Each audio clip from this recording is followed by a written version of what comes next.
Partner Lakay, sa dami ng basura sa ating paligid, maraming mga kababayan natin ang gumawa ng paraan para ito ay mabawasan. Ang iba nga, natutong mag-recycle ng mga basura. Tama yan, Kapopoy. In fact, may mga kababayan din tayo na ang basura ay pinagkakitaan pa.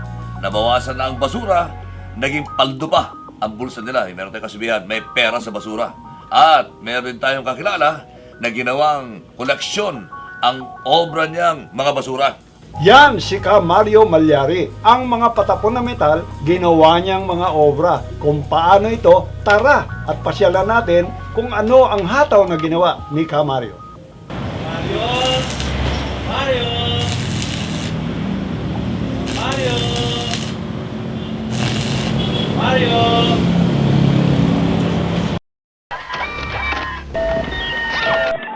Uy, andyan na pala kayo. Ako po si Mario Malyari Jr., isang sculptor ng mga recycled metal.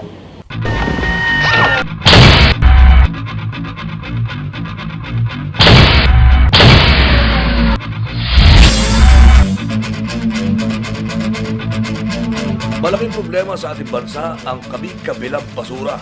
Madalas, nagiging dahilan dito ng mga pagbaha na nagiging malaking perwisyo sa ating mga kababayan. Kaya naman ang gobyerno, maging ang iba pang mga mamamayang Pilipino, nag-iisip na ng mga paraan para mabawasan ang problemang basura ng ating mga kababayan. Isa na nga sa mga ito ay may tuturing na magaling na skulptor. Siya si Mario Malyari.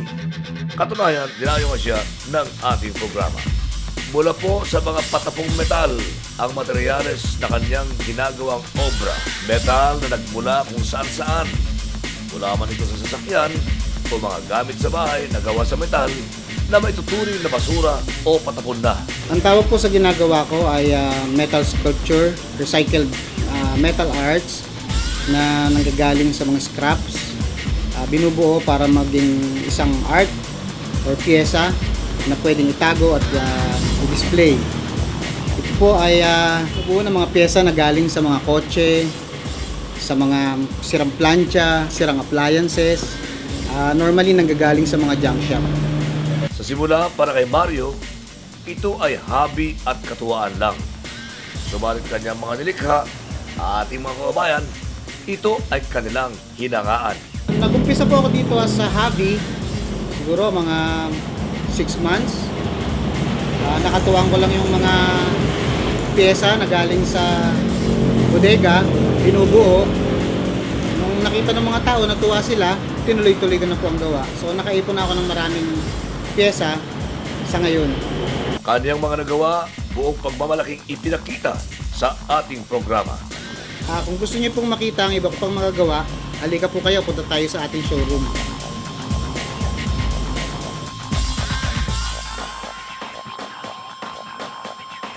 Pasok po kayo, ito po ang aking showroom. Isa po akong building contractor. Marami akong natitirang mga gamit sa bodega, mga nasisirang tools, mga retaso na sinubukan kong buuin at gawin isang art. Kaya nung nakabuo ako, nagandahan ako, tinuloy-tuloy ko na po. Naging hobby ko na, kaya naipon ko rin itong mga to. Tagal sa paggawa ng isang obra, nakasalalay sa disenyo at materyales na makukuha, kaya naman mga obra niya may pagmamalaki naman talaga. Ang paggawa po nito, depende rin sa klase ng mga design, kung gaano siya kahirap. Pagka medyo maliit, kahit maliit siya, minsan mas mahirap gawin kasi malitalyo. So, depende rin sa availability ng mga piyesang napupulot. Kung ano yung napupulot, yun po yung nabubuo. So, may mahirap, meron ding madali. Mga karanasan at nakikita, simula siya ay bata pa, naging inspirasyon sa mga disenyong nililikha niya. Actually, yung mga ginagawa ko, kung ano yung mga nakikita ko rin sa mga araw-araw, sa daan, yung iba, yung mga ginagawa ko kahit yung mga bata ako, kung saan ako mahilig. Mahilig ako sa halaman, kaya meron akong mga gawa na mga puno. Kung mapapansin niyo po sa mga gawa ko, nandun ang nature kasi mahilig ako sa nature. Mahilig ako sa mga hayop. mahilig akong magkalas nung bata ako, pero ngayon mahilig na ako magbuhok. Kaya lahat po ng mga bagay na nakikita ko, ginagawa ko siyang art. At bagamat may mga katapat na malaking halaga, ang obra niya ay hindi na niya muna ibinibenta. Sa ngayon kasi yung market hindi ko pa iniisip eh. Ang gusto ko lang makagawa, makaipon, tapos ipakita sa mga tao kung ano yung nangyayari. Kasi nakakatuwa pag nakikita nila na yung itinapon nilang mga gamit o mga pyesa, mabubuo mo ng isang art. Sa ngayon, mas okay pa na naka-display siya, nakikita ng mga tao. Saka meron akong solo exhibit na gaganapin sa San Juan. Ipapakita rin yung mga pili na gawa para makita rin ng mga tao. Maging sa ibang bansa, kanyang mga nilikha ay nakarating na.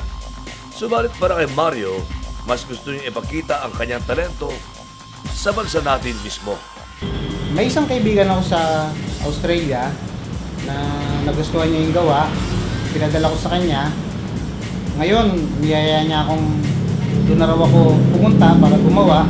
Kaya lang, naisip ko mas okay pa rin dito sa atin kasi gusto ko rin makita ng mga kababayan natin na yung mga simpleng junk tsaka mga tinatapon nilang pyesa pwedeng gamitin ulit. So mas maganda siguro kung dito na lang natin promote muna bago sa kanila. At bukod sa iyong hahangaan, ang obra ni Mario ay may mensaheng nilalaman para sa kaalaman ng sambayanan. Malaking bagay po ang art na to para maiparating din natin sa mga kinauukulan. Minsan yung mga hinaing ng mga tao na nagkakaroon ng mga suliranin lalo na sa awareness natin sa mga kalikasan. Katulad po nung ngayon na pinopose nila na landfill sa Obando, na karamihan po ng mga artist natin galing sa Obando o galing sa labas ng Obando ay nag-o-oppose dun sa kanilang gagawing project na gagawing dam site yung Obando. So nag-organize po sila ng art exhibit para iparating sa mga kinauukulan yung hinaing ng mga tao sa Obando. Meron po akong entry doon na isasali namin sa October 17. Para kay Mario, higit ang kanyang kagalakan kung kababayan mismo niya ang hahanga sa kanyang obra. Ang masaya po dito sa mga ginagawa ko, pagka nakakita ka ng mga taong natutuwa, napapasaya mo sila, bata o matanda, kaya nilang intindihin kung ano yung message mo sa art.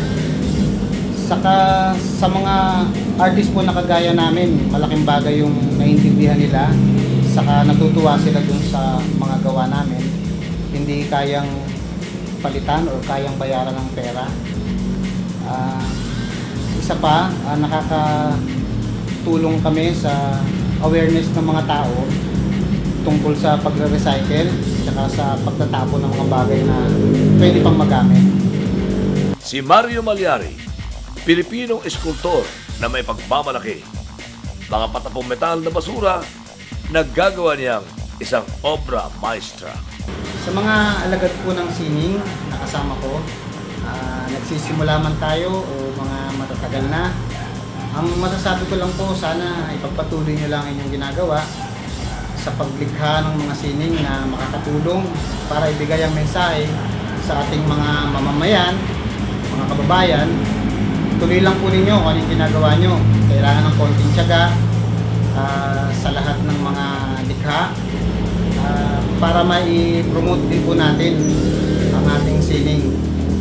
At sana po, suportahan nyo rin ako, suportahan nyo rin kami sa aming adikain sa Obando Landfill. Meron po kaming visual art exhibit na gaganapin sa Luneta sa October 17. Sama-sama po tayo. Tulungan po natin ang mga tao sa Obando.